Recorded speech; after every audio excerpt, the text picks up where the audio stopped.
First of all, I really noticed that you spend a lot of time with Paul, and there's a real bond. You guys played against each other in high school. How would you describe your relationship? Well, I mean, you know, I've always admired him from afar, just the kind of player he was, but also the person. And then, you know, growing up, playing against his high school, our high schools played against each other, and then we played against each other in college, and then got to know each other at the big league level. And then, you know, his inner circle of family, friends, kind of intertwines with mine back home, so there's definitely a bond there. So your dad is game planning against him. What was that like?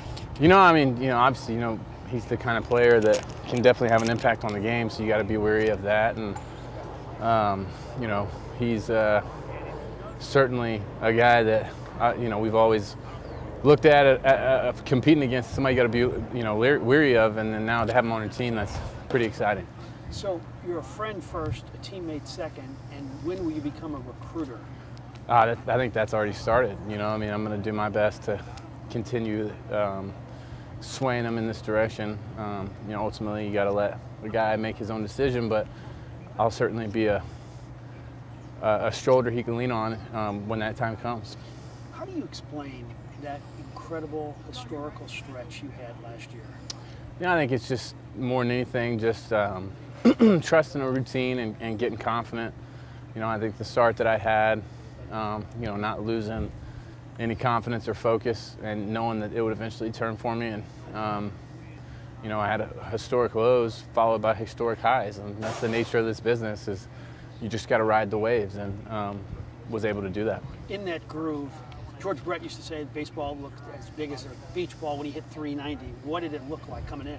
It looked big. You know, I mean, in those moments, you know, for as long as longer than any stretch I've ever had in my career, where I just felt like not only was I going to put the barrel on the ball every at bat, but I felt like I had a really good chance of leaving the ballpark. That's something that was kind of an uncharted territory for me, and just really feeling dangerous every time I stepped in the box. And I'll certainly welcome that again this year if it wants to show up.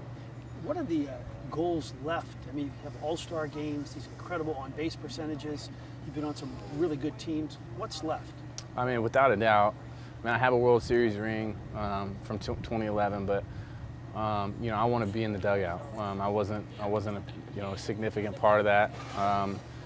And the goal is every year you put on this uniform is to win that, to be the last team standing and to win a World Series championship. And I really feel like, you know, the biggest thing I have left to do, especially in this uniform, is to bring another number 12 back to the city of St. Louis.